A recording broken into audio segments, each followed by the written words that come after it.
नमस्कार। आज हम एक बहुत ही महत्वपूर्ण विषय पर बात करने जा रहे हैं और वो है हमारा विषय गीता। भगवत गीता के ऊपर आप देखते होंगे बहुत से प्रतियोगी परीक्षाओं में कई तरह के प्रश्न पूछे जाते हैं जो गीता से संबंधित होते हैं। तो आइए आज हम संक्षेप में प्रमुख प्रश्नों के विषय में या कुछ प्रमुख बातों के बारे में जानते हैं जो अक्सर हमें प्रश्न पत्रों में देखने को मिलती है। तो आइए सबसे पहले हम जानते हैं कि गीता में जो व्यक्ति हुए हैं उनमें से किसके शंख का क्या नाम था। तो सबसे पहले जो उसके मुख्य पात्र थे वो हैं श्री कृष्ण। श्री कृष्ण के शंख का नाम पांचजन्य था। अर्जुन अर्जुन के शंख का नाम है देवदत्त। भीम भीम के शंख का नाम है पौंड्र। युधिष्ठिर अनंत विजय, इनके शंख का नाम है अनंत विजय। नकुल नकुल के शंख का नाम है सुघोष। सहदेव सहदेव के शंख का नाम है मणिपुष्पक। कई बार ये प्रश्न पूछा जाता है कि पांचजन्य किसके शंख का नाम है या देवदत्त किसके शंख का नाम है। तो इस तरह से हम छोटी छोटी बातें हैं इनके विषय में हम जानेंगे तो हमें आसानी रहेगी। एक और है कि अर्जुन के धनुष का नाम बहुत ही महत्वपूर्ण है। अक्सर ये प्रश्न आता है गांडीव। अर्जुन के धनुष का नाम है गांडीव। ऋषिकेश ऋषिकेश जो है वो श्री कृष्ण का ही नाम है। गीता में अक्सर आप पढ़ते हैं तो उसमें ऋषिकेश नाम आया है। और अर्जुन के भी अनेक नाम हुए हैं जिनमें से प्रमुख हैं सव्यसाची, गुडाकेश, धनंजय। ये अर्जुन के नाम हैं। इन नामों से संबोधित किया गया है। अब है गीता के अनुसार श्रेष्ठ। श्रेष्ठ क्या बताया है गीता में। तो गीता के अनुसार जो है वेदों में श्रेष्ठ है सामवेद। गीता के अनुसार रुद्रों में श्रेष्ठ है शंकर। 11 रुद्र हैं तो उनमें से जो श्रेष्ठ बताया है वो है शंकर। पर्वतों में श्रेष्ठ है गीता के अनुसार मेरु पर्वत। और गीता के अनुसार पुरोहितों में श्रेष्ठ है बृहस्पति। गीता के अनुसार सिद्धों में श्रेष्ठ है कपिल मुनि। महर्षियों में श्रेष्ठ भृगु मुनि। वृक्षों में सर्वश्रेष्ठ अश्वत्थ या पीपल का वृक्ष वो सर्वश्रेष्ठ माना गया है गीता में। गीता के अनुसार गजों में श्रेष्ठ इरावत।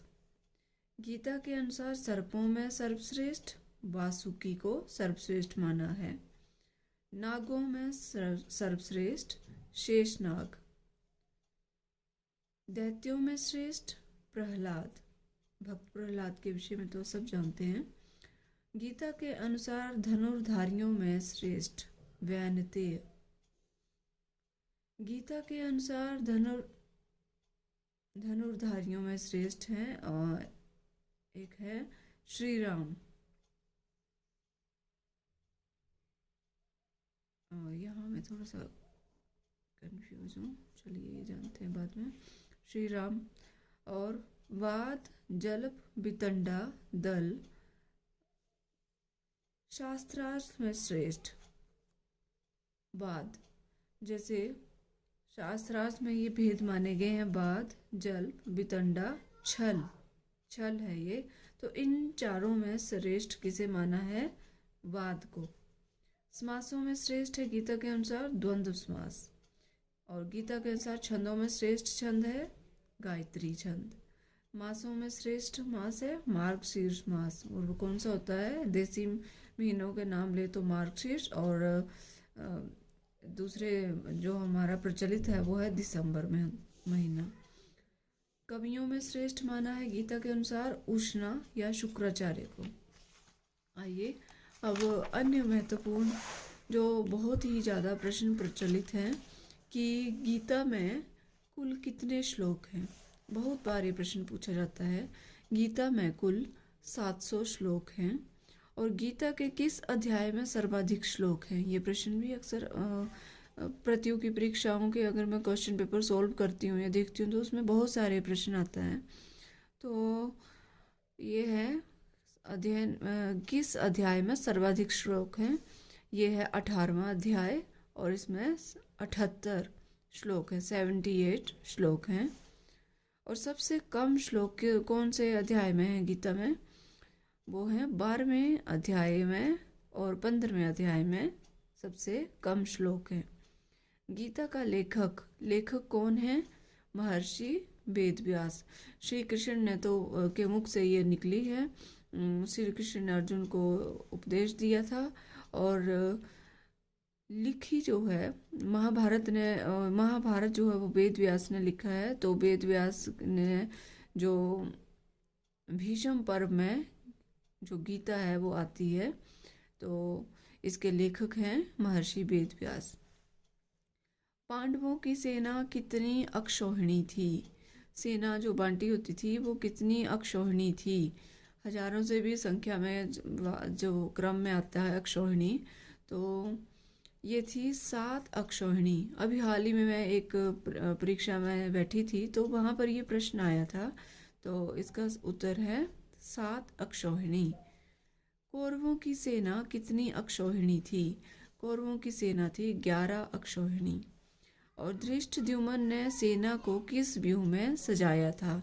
धृष्टद्युम्न ने सेना को वज्र व्यूह में सजाया था। ठीक है।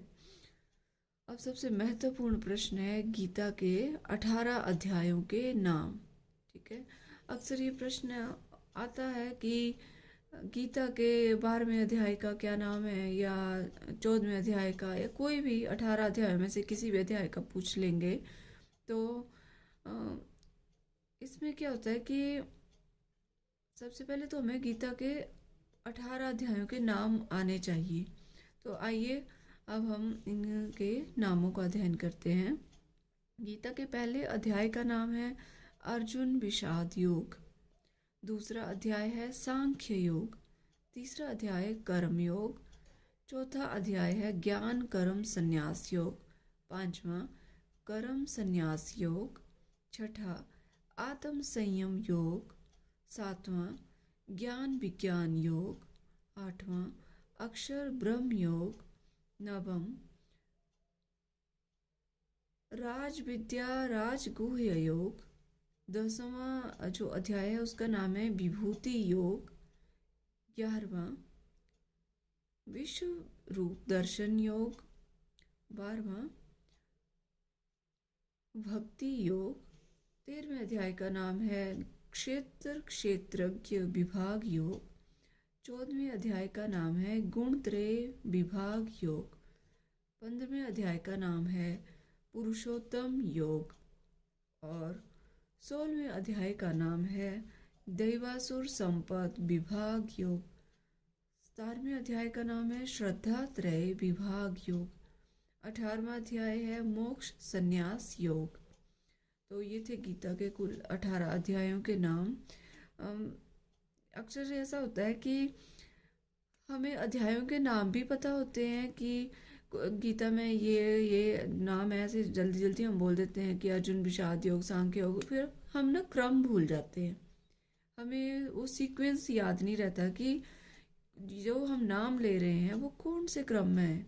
5वां अध्याय का क्या नाम है, कहीं वो आत्म संयम योग तो नहीं है या कर्म संन्यास योग, हम ऐसे कंफ्यूज हो जाते हैं। ऑप्शन भी दिए होते हैं 3-4, उनको देख के और कंफ्यूजन होता है। तो मैं अपनी बात कहूँ तो मैंने ना एक फॉर्मूला बनाया है जिससे मैं क्या करती हूँ, मुझे इनके जो पहला नाम है ना गीता के 18 अध्यायों का, उसका मैंने पहला अक्षर जो वो लिख लिया। और जैसे ऐसे याद करने के लिए किसी के 2 अक्षर भी ले लिए आगे के। तो इस तरीके से मैंने क्या किया, एक रट लिया उसे कि ऐसे कर दिया मैंने असांक ज्ञाक आज्ञा अरा बीबी भक्षे गुपुदई श्रमो। अब मैंने इस तरीके से इनको लिख लिया। अब मुझे ना इनको मैंने 5-6 बार लिखा और मुझे रट लिया मैंने कि असांग ज्ञाक अरा आज्ञा अरा बीबी भक्षे गुप्ते श्रमो। तो इस तरीके से मैंने कर लिया। अब जब भी ऐसा कोई प्रश्न आता है तो मैं कंफ्यूज नहीं होती हूँ। मैं क्या करती हूँ कि मान लीजिए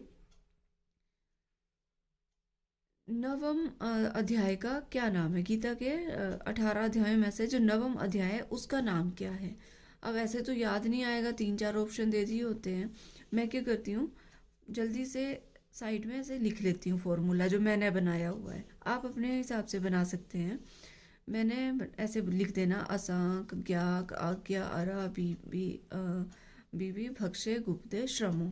फिर मैंने क्या करना कि असांक, असांक मतलब अर्जुन विषाद योग, सांक सांख्य योग, क जो सांक है उसका सांख्य योग, क कर्म योग, ज्ञाक ज्ञाक में आ गया ये, ठीक है, पहले असांक में आए ये 3, ज्ञाक में आ गया ज्ञान कर्म योग और कर्म संन्यास योग, ज्ञाक। आज्ञा, आज्ञा में आ गए छठा और सातवां, आज्ञा में आ गया छठा सातवां। आ का मतलब है आत्म संयम योग और ज्ञा का मतलब है ज्ञान कर्म संन्यास योग। अरा आ गया अरा, अरा में आ गया अक्षर ब्रह्म योग और राज विद्या राजगुह्य योग। बीबी, बीबी में आ गया विभूति योग और विश्व रूप दर्शन योग। भक्षे, भक्षे में आ गया भक्ति योग क्षेत्र क्षेत्रज्ञ विभाग योग। गुपुदेई, गुण त्रय विभाग योग पुरुषोत्तम योग और दई दैवासुर संपद विभाग योग।